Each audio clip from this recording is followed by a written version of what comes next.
The topic of this problem is mesh and nodal analysis, and we're working with circuits with independent sources. The problem is to determine I sub 0 in the circuit shown below using both mesh analysis and nodal analysis. When we're doing the nodal analysis, we'll use the concept of a supernode. So here we go. We have the circuit below. It has 3 independent sources. 2 of them are current sources. 1 of them is a voltage source. I sub 0 is the current that flows through the 1 kilo ohm resistor at the center bottom of the circuit. So we're looking for I sub 0. So if we're going to use nodal analysis, we'll start with nodal analysis and solve it first using nodal analysis. And the first thing we do when we're doing nodal analysis is we assign the nodes in the circuit. So our first node would be here, a second node in the center of the circuit, and a third node on the right-hand side of the circuit. The second thing we do is we sum the currents either into or out of those nodes. It's our choice as to which we choose. In this case, let's sum the currents out of the nodes, starting with node 1. And we know we use Kirchhoff's current law, which states that the sum of the currents into any node at any given instant in time is equal to 0. So if we look at node 1, we know that we have 2 milliamps flowing out through the bottom branch. We have 4 milliamps flowing out through the top branch. And we have a certain current which is flowing from the node 1 to node 2 through the 2 kilo ohm resistor. And we know that current is going to be 2K for the resistance and V1 minus V2 for the voltage. So the current is V sub 1 minus V sub 2 divided by 2K, and that's equal to 0. So that's the sum of the currents into or out of node 1. Now if we look at node 2 and node 3, we see that we have this voltage source between node 2 and node 3. And we really don't have a way of determining what the current is through the voltage source immediately, unless we want to assign another variable, maybe I 12 volts for the current that flows through it. But that would then give us a third or a fourth unknown in our equations. Right now we have unknowns V sub 1 and V sub 2. And as we continue to write equations, we're going to have an unknown V sub 3. So we're going to need 3 equations for those 3 unknowns. And if we add another one for the current through the 12-volt source, and that would be a 4th equation, we wouldn't be able to come up with a 4th independent equation to solve the problem. So the next thing we notice is that since we have this voltage source which is floating between node 2 and node 3, that we have to use the concept of a supernode to solve the problem.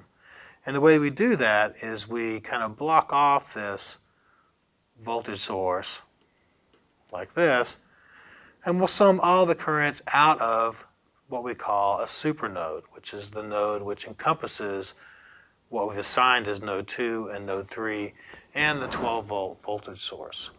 So if we sum the currents out of this supernode, it's going to be the current right to left through the 2 kilo ohm resistor, top to bottom through the 1 kilo ohm resistor, top to bottom through the 2 kilo ohm resistor, and then we also have the 4 milliamps which is flowing in, so we'd have a minus 4 milliamp contribution flowing out from this path. So it's going to have 4 different components to it. So this is the second equation. It's our supernode equation, where we have, first of all, the current flowing right to left through the 2 kilo ohm resistor, which we know is V2 minus V1 over 2K, plus the current flowing top to bottom through the 1 kilo ohm resistor. It's equal to I sub 0, by the way. And that is going to be V2 minus 0 divided by 1K, because we know that the bottom of our circuit is a ground node. And we have the current down through the 2 kilo ohm resistor on the right-hand side of our circuit, V sub 3 minus 0 over 2K, and the current which is flowing up, which is minus 4 milliamps. So it's minus 4 milliamps. And that's all the currents flowing out of the supernode. And so again, we have an equation that has three unknowns, V1, V2, and V3. We have two independent equations at this point. So we need one more equation that relates V1, V2, and V3. And our third equation comes from the constraining equation of our supernode. That is V sub 3 minus V sub 2 is equal to 12 volts.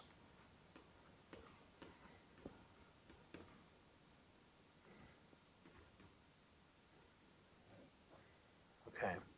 So now we have the three equations and three unknowns. We know that we get from nodal analysis, we get nodal voltages. So the result of our analysis is going to give us V1, V2, and V3. If we want to find something like I sub 0, we can find it easily once we know what V sub 2 is. If we know the voltage at this node, I sub 0 is simply that voltage divided by 1 kilo ohm to get that current. So first thing we notice is that if we solve these equations, that we get a V sub 2 equal to minus 16 over 3 volts. And we know that I sub 0 is going to be equal to minus 5.33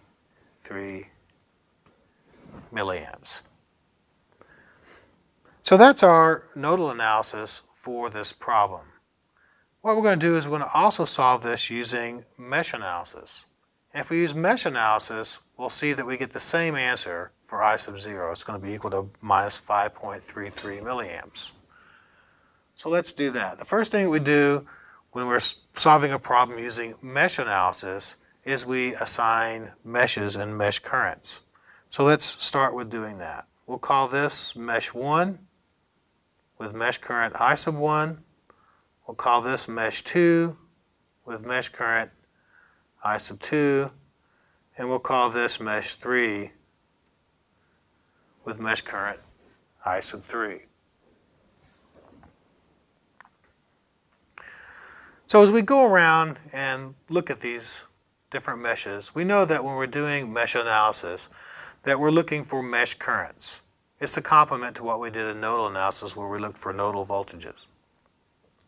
So if we look at mesh 1, we see that we can determine I sub 1 directly from our mesh. That is, I sub 1 is equal to minus 2 milliamps.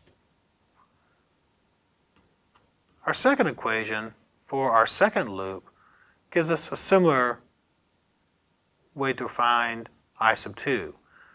I sub 2 in this case is the only current that's flowing through this 4 milliamp source at the top of our circuit. So we know I sub 2 is equal to 4 milliamps. So that's out of our 3 mesh currents. The third one that we need, and in fact we need it to find I sub 0, is we're going to need to find I sub 3. So we can sum up the voltages around this third loop to find I sub 3. So if we start at the lower left-hand corner of this loop and go up clockwise, we first encounter the 1 kilo ohm resistor. The voltage drop across the 1 kilo ohm resistor is 1K times I sub 3, which is flowing in the same direction that we're summing our voltages, minus I1, which is flowing the opposite direction. We continue up around our mesh or loop. We encounter the 12 volt source. In fact, we encounter the negative polarity of that 12 volt source. So it's minus 12. We continue and we encounter the 2 kilo ohm resistor on the right hand side of our circuit as we complete our mesh. And the voltage drop for that element is going to be 2K times I sub 3. And that's equal to 0. So we have a third equation which is independent of our first two, and it tells us that if we know I1 and I2, we can find I sub 3. And I sub 3 in this case comes out to be 3.33 milliamps for I sub 3. Now if we want to find I sub 0 is going to be equal to I1 minus I sub 3. So This is I sub 1. And so that's equal to I sub 1, which was minus 2 milliamps, minus I sub 3, which was 3.33 milliamps.